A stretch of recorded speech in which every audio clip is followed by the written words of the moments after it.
Assalomu alaykum futbol ixlosmandlari, e'tiboringiz markazida futbol dunyosi hamda dunyo futbolida ro'y bergan eng so'nggi yangiliklar bilan O'zbek futboli kanali. Ayni paytda mana shu roligimizga like bosayotgan va kanalimizga obuna bo'layotgan barcha obunachilarimizga yana bir bor o'z minnatdorchiligimni bildirib qolaman. Ekran oldiga yaxshilab joylashib oling, like bosishni unutmang. Bugungi dasturimizni boshladik. Başakşehir Eldor Shomurodov bo'yicha muhim qarorni qabul qildi. Turkiyaning Başakşehir futbol klubi o'zining yetakchi hujumchisi Eldor Shomurodovning kelajagi borasida muhim qarorni qabul qildi. Joriy mavsumda yuqori darajada o'yin namoyish etib, chempionat to'purarlari ro'yxatida yetakchilik qatorida borayotgan o'zbekistonlik futbolchi ishonchni to'liq oqladi.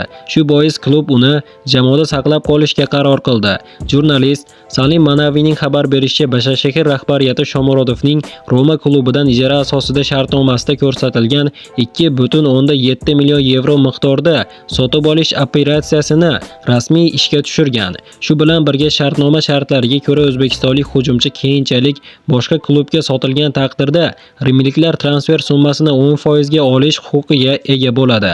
Bundan tashqari hamyurtimiz Eldor Shomurodov bo'yicha jurnalist Salim Manaviy xabar berishicha, hamyurtimiz Eldor Shomurodovga hozirda Real Madrid va Juventus, bundan tashqari Romadan kelgan hamyurtimizni Roma jamoasining o'zi ijara asosida qaytarib olishni istamoqda, deya yozadi jurnalist Salim Manaviy. Qadrli do'stlar, albatta bu juda ham ajoyib xabar. Agarda hamyurtimiz bu ketishda Romaga yoki yana Real Madridga, Juventusga o'tishi mumkin. Albatta bu haqida do'stlar o'z fikrlaringizni izohlarda yozib qoldiring. Aynan hamyurtimiz Eldor Shomurodovni qaysi jamoada ko'rishni istardingiz? Juventus yoki Real Madrid yoki yana Roma jamoasiga qaytishini? Albatta shaxsiy fikrlaringizni izohlarda yozib qoldiring.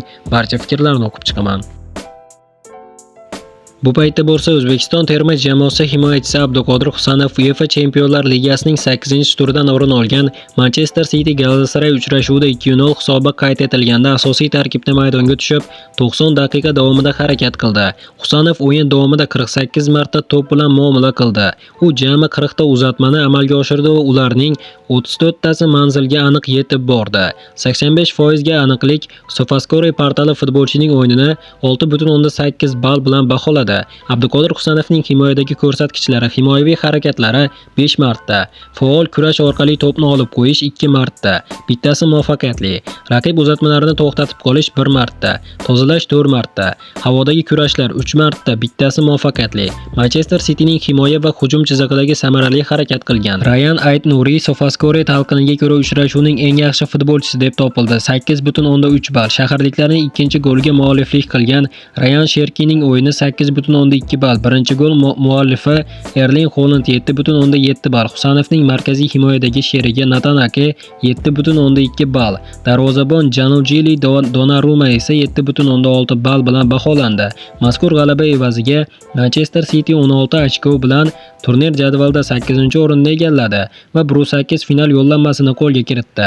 Ushbu bosqichda jamoa Real Madrid, Inter, Bodo-Glimt yoki Benfica klublaridan biriga qarshi bahs olib boradi. Qadrli do'stlar, albatta nima bo'lganda ham hamyurtimiz Abduqodir Husanov va Eldor Shomurodovlarga omad tilagan holda kommentariyaga tushib, olg'a O'zbekiston, olg'a Abduqodir, olg'a Eldor Shomurodov, olg'a Abbosbek Fayzullayev deb yozib qo'yishni ham unutmang do'stlar.